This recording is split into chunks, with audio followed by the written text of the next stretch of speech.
పూర్తిగా దోపిడీ చేయడం జరిగింది. చివరకు ఏ రకంగా ఉందంటే తెలంగాణను దోచుకున్నది సరిపోలేదని ఢిల్లీకి వెళ్ళి అక్కడ బీరు బ్రాండీ వ్యాపారం పేరుతో అక్కడ కూడా అవినీతికి పాల్పడినటువంటి చరిత్ర ఈరోజు కేసీఆర్ కుటుంబాన్ని సందర్భంగా మనం చేస్తున్నాను.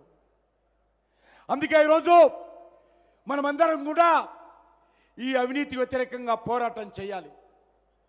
ఈరోజు సిగ్గుండాలే బీఆర్ఎస్ పార్టీ నాయకులకు చేసింది అవినీతి కుంభకోణం జరిగింది ఢిల్లీలో. అది ఎక్కడ కూడా తెలంగాణ రాష్ట్రానికి కానీ తెలంగాణ రాష్ట్ర రాజకీయాలకు కానీ సంబంధం లేదు. జరిగింది ఢిల్లీలో. దోపిడీ చేసింది, వ్యాపారం చేసింది బీరు బ్రాండీ వ్యాపారము ఢిల్లీలో. ఇక్కడ వచ్చి ఇక్కడ భారతీయ జనతా పార్టీని కేంద్ర ప్రభుత్వాన్ని మాట్లాడుతూ ఉన్నారు. ఈరోజు చాలా దుర్మార్గంగా ఈరోజు ఈ రాష్ట్ర రాజకీయాలలో కాంగ్రెస్ పార్టీ బీఆర్ఎస్ పార్టీ వ్యవహరిస్తూ ఉంది. పెంక మీద పోయి పొయ్యిలో పడ్డట్టు ఈరోజు మనము ఈ అవినీతి బీఆర్ఎస్ పార్టీ పోవాలనుకుంటే, మరి దొంగలు పోవాలనుకుంటే గజ దొంగలు ఈరోజు మన రాష్ట్రంలో అధికారంలోకి వచ్చారు. కాంగ్రెస్ పార్టీ హయాంలో దోపిడీ జరగనటువంటి సంఘటన లేదు. లక్షల కోట్ల రూపాయలు కాంగ్రెస్ పార్టీ దోపిడీ చేయడం జరిగింది. అందుకే మీ అందరిని కోరుతా ఉన్నాను, ఈ రాష్ట్రంలో నిజమైన మార్పు రావాలంటే నరేంద్ర మోడీ గారి నాయకత్వంలో తెలంగాణలో 17కు 17 సీట్లు తెలంగాణ ప్రజలు గెలిపించాల్సిందిగా కోరుతా ఉన్నాను.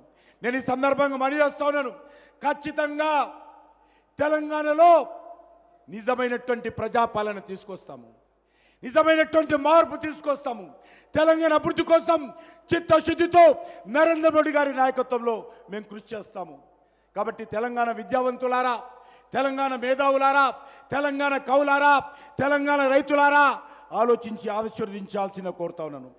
ఈరోజు తెలంగాణ ప్రశ్నిస్తున్నది తెలంగాణ యువత. ఎక్కడ పోయింది నిరుద్యోగ వృత్తి అని అడుగుతా ఉన్నాను.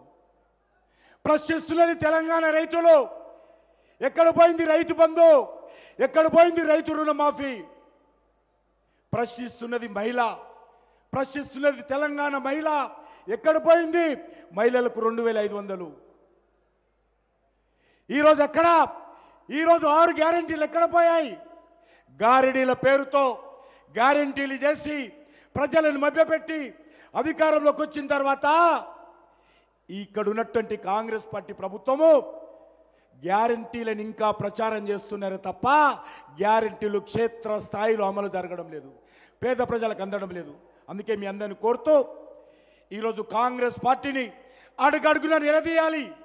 గ్యారెంటీల పేరుతో గారడీలు చేస్తున్నటువంటి కాంగ్రెస్ పార్టీని నిలదీయాలి.